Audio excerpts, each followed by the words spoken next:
بسم اللہ الرحمن الرحیم۔ السلام علیکم ورحمۃ اللہ وبرکاتہ۔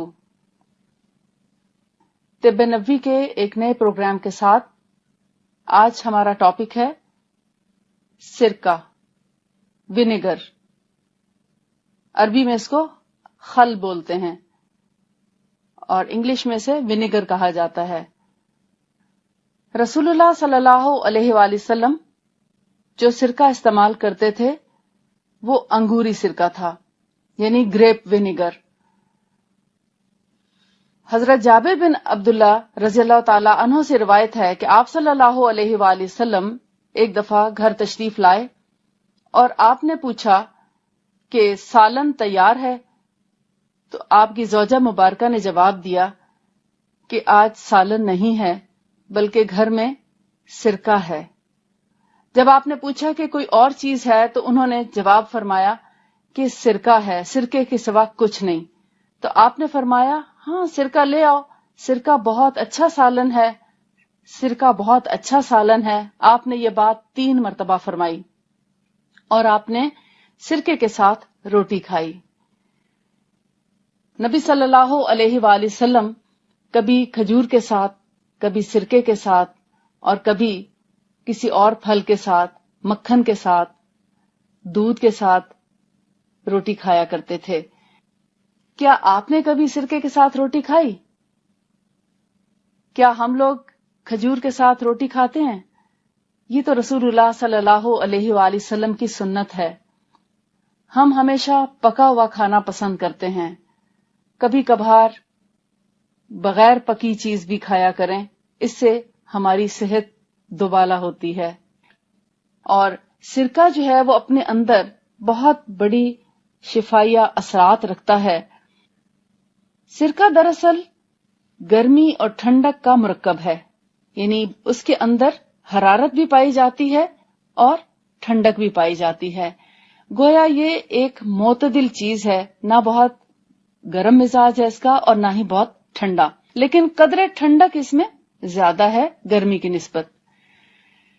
تیسرے درجے میں یہ خشک تاثیر رکھتا ہے اور اس کے اندر قوت جاذبہ بہت ہے، یعنی جلد کے اندر بھی یہ بہت اچھے طریقے سے جذب ہو جاتا ہے، کسی بھی چیز کے اندر بہت آسانی سے حل ہو جاتا ہے۔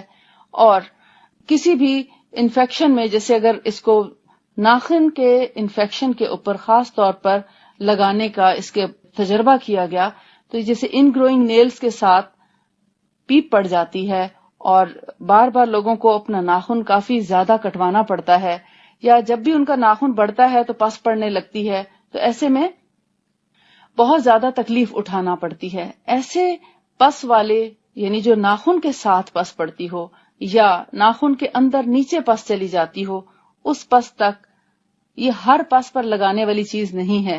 خاص طور پر انگلی کے سرے پر ناخن کے ساتھ جہاں پس پڑے اس پر اگر آپ آزما کر دیکھیں تو انشاءاللہ آپ دیکھیں گے کہ 2 سے 3 دن میں وہ ساری پس جو ہے وہ نکل جاتی ہے اور زخم کو بہت تیزی سے افاقہ شروع ہو جاتا ہے۔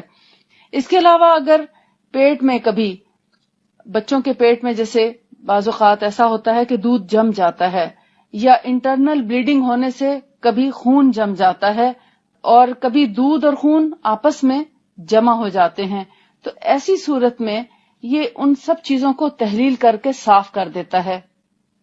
صفائی کرنے کی اس کے اندر صلاحیت موجود ہے، اس لیے یہ معدے کی صفائی بھی بہت اچھی کرتا ہے، آنتوں کی صفائی بھی بہت اچھے طریقے سے کرتا ہے، جگر اور گردوں کے لیے بھی یہ بہت اچھی دوا ہے۔ ہمارے گردوں میں جب آہستہ آہستہ ڈپازٹ شروع ہو جاتے ہیں اور اس کے اندر ریت بننا شروع ہو جاتی ہے تو ان تمام گندگیوں اور آلائشوں کو سرکہ بہت اچھے سے صاف کرتا ہے۔ اسٹمک کے اندر جو فالتو رطوبتیں ہوتی ہیں یا ایکسٹرا انزائمز بننے لگتے ہیں تو یہ معدے کی فالتو رطوبات کو بھی سرکہ جو ہے وہ کنٹرول کر لیتا ہے۔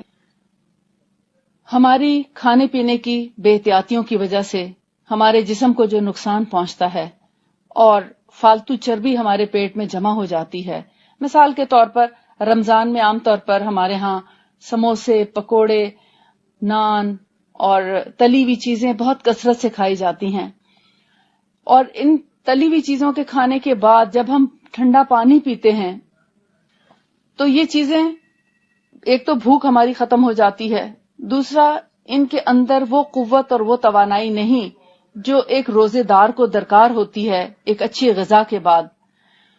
لہذا ہمارا پیٹ تو بھر جاتا ہے مگر ہمیں طاقت نہیں ملتی اس غذا سے.